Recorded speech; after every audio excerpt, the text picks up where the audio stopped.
Panorama group, जो सोचता है वो करता है। आज हम लोगों के साथियों ने, सभी लेफ्ट पार्टियों ने, माले के लोगों ने, आरजेडी कांग्रेस के लोगों ने, जो देश में सबसे ज्वलंत मुद्दा है वक्फ बोर्ड को लेकर के, इसको हम लोगों ने उठाया, लेकिन स्पीकर साहब ने हम लोगों को वक्त नहीं दिया इस पे कोई बात करने को, और सीधे जो है खारिज कर दिया गया। देखिए, केंद्र सरकार द्वारा पूरी तरीके से वक्फ बोर्ड संशोधन बिल को लेकर विपक्ष के द्वारा आज कार्य स्थगन लाया गया था। हालांकि ये स्वीकार नहीं हुआ सदन के अंदर, जिसके बाद तमाम नेताओं ने सदन का बहिष्कार करके जो है वो बाहर निकल गए। नेता प्रतिपक्ष तेजस्वी यादव ने सदन के बाहर निकलकर बता दिया कि नीतीश सरकार में जो आरक्षण आया वो कभी नीतीश कुमार ने हिलाया नहीं था, बल्कि ये लालू प्रसाद यादव ने आरक्षण बढ़ाया।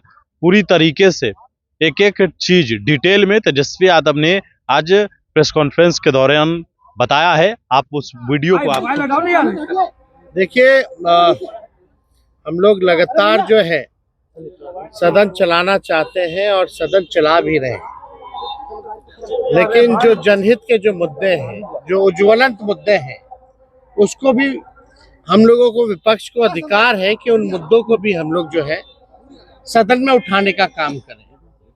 आप लोगों ने देखा कि किस प्रकार से हम लोगों ने बिहार में आरक्षण के सवाल को उठाने का काम किया, और आरक्षण के सवाल को तो हम लोगों ने उठाया, लेकिन सरकार द्वारा जो है कोई भी जो है सही जवाब, जो है संतोषजनक जवाब जो है हम लोगों को नहीं मिला।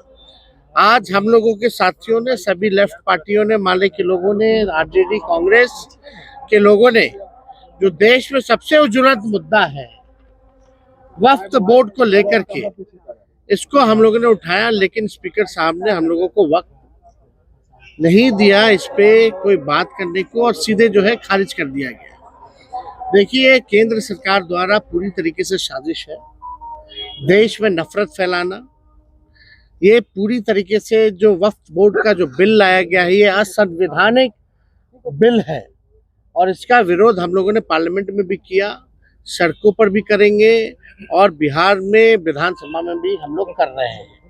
किसी भी कीमत पर जो है ये बिल जो है असंवैधानिक बिल, इसको हम लोग पास होने नहीं देंगे।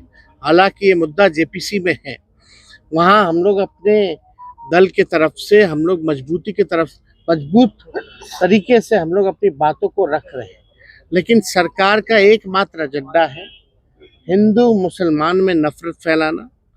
और इस देश की खूबसूरती ही डाइवर्सिटी है, देश की खूबसूरती डाइवर्सिटी है, इसलिए किसी भी प्रकार से जिस प्रकार की नफरत की राजनीति हो रही है, इसके खिलाफ हम लोग हमेशा से खड़े रहेंगे। दूसरी बात हम ये बताना चाहेंगे आप लोगों के समक्ष कि कल उप मुख्यमंत्री सम्राट चौधरी जी ने, जब हम आरक्षण की बात कर रहे थे, तो उन्होंने एक झूठा बयान दिया, और असत्य कहना, झूठ कहना, उप मुख्यमंत्री को शर्म से डूब मरना चाहिए।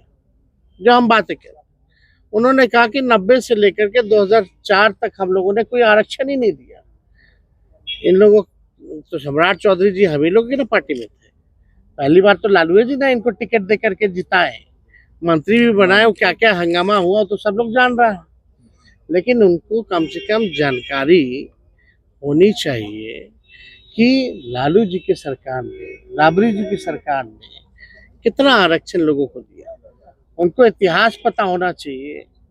सबसे पहले जो आरक्षण जो है पिछड़े अति पिछड़ों का, आप देखिएगा, फैक्ट चेक कीजिएगा, तो 1978 में जन नायक कर्पूरी ठाकुर जी ने दिया था। पिछड़ों को 12% और अति पिछड़ों को 12% और पिछड़ी जातियों को 8% आरक्षण दिया था। और उस समय भाजपा के लोग क्या क्या नारा लगाते थे कर्पूरी जी के खिलाफ, आज सम्राट जी को याद है कि नहीं है? जरा पूछिएगा, फैक्ट चेक करके बोलना चाहिए। जब लालू जी जो है, इसके मतलब 1978 के बाद 12 साल बाद लालू जी 1990 में जब मुख्यमंत्री बने, उन्होंने 12% जो अति पिछड़ों का आरक्षण था उसको 14% कर दिया था। और ठीक उसके 10 साल बाद, यानी 90 से 2000 में, जब राबड़ी देवी जी प्रथम महिला मुख्यमंत्री जब मुख्यमंत्री बनी, झारखंड जब अलग हुआ, तो आप देखिएगा आरक्षण जो 14% जो अति पिछड़ों का था उसको बढ़ा करके 18% जो है करने का काम किया। और 2005 में आप देखिएगा कि सरकार हटने के बाद 2005 में नीतीश कुमार मुख्यमंत्री बने, उसके बाद से SC ST OBC आरक्षण की सीमा कभी नहीं बढ़ाई गई। और ठीक कब बढ़ा? जब हमारी 17 महीने की सरकार थी। तो ये जानकारी होनी चाहिए। हम लोगों ने 65% किया पिछड़ों का, अति पिछड़ों का। यानी जब कर्पूरी जी ने शुरुआत की, लालू जी ने, राबड़ी देवी जी ने बढ़ाया, और जब हमारी महागठबंधन की 17 महीने की जब सरकार थी तो हम लोगों ने 65% करने का काम किया। लोग कहते हैं पंचायती राज वाला, तो पंचायती राज वाला तो प्रस्ताव हम ही लोगों की सरकार ने, राबड़ी देवी जी की सरकार ने बनाया था।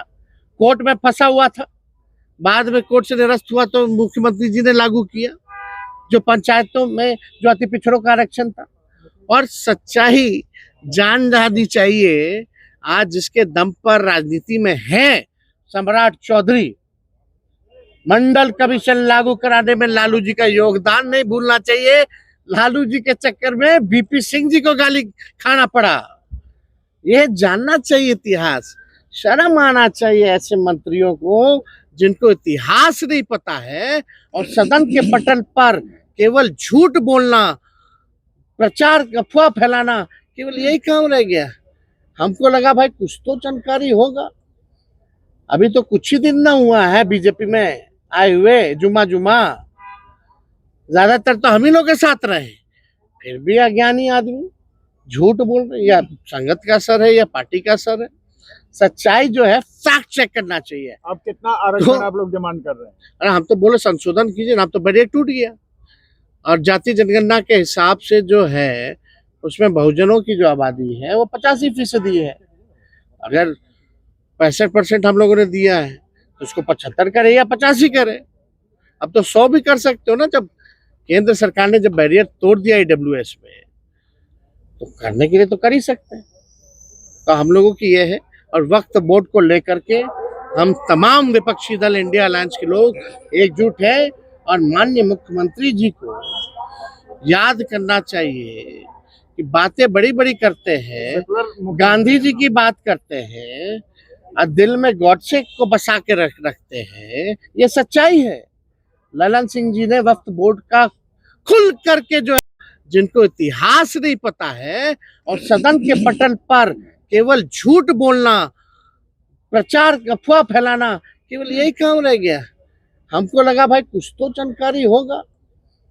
अभी तो कुछ ही दिन ना हुआ है बीजेपी में आए हुए, जुमा ज्यादातर तो हम ही लोग के साथ रहे, फिर भी अज्ञानी आदमी झूठ बोल रहे। या संगत का असर है या पार्टी का असर है। सच्चाई जो है फैक्ट चेक करना चाहिए। अब कितना आरक्षण आप लोग डिमांड कर रहे हैं? अरे हम तो बोले संशोधन कीजिए ना, हम तो बैरियर टूट गया। और जाति जनगणना के हिसाब से जो है उसमें बहुजनों की जो आबादी है वो 85% है। अगर 65% हम लोगों ने दिया है तो उसको 75 करे या 85 करे।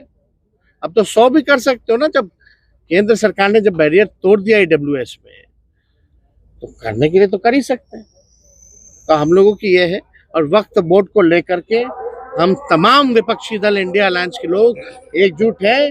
और माननीय मुख्यमंत्री जी को याद करना चाहिए कि बातें बड़ी बड़ी करते हैं, गांधी जी की बात करते हैं और दिल में गॉडसे को बसा के रखते हैं। ये सच्चाई है। ललन सिंह जी ने वक्फ बोर्ड का खुल करके जो है समर्थन किया पार्लियामेंट में। और इतना बड़ा मसला है, मुख्यमंत्री एकदम चुप्पी साध रखे। अब आएंगे भी तो बोलेंगे तो कोई विश्वास तो करेगा नहीं। कथनी और करनी में अंतर होता है ना। पार्लियामेंट में तो वहां सपोर्ट कर दिया गया। अभी भी वक्त है नीतीश कुमार जी के पास कि किसी भी प्रकार से, अगर आप संविधान में विश्वास करते हैं मुख्यमंत्री जी, आप गांधी जी के विचारधारा में विश्वास करते हैं, तो किसी भी कीमत पे इस बिल का आप समर्थन मत कीजिए। हालांकि आपके नेताओं ने आपके निर्देश पे पार्लियामेंट में इसका समर्थन किया है, लेकिन अभी भी है, अपनी गलती को सुधारे। क्या नीतीश कुमार को इसमें महबूब भाई बोलिए। खुल के आना ये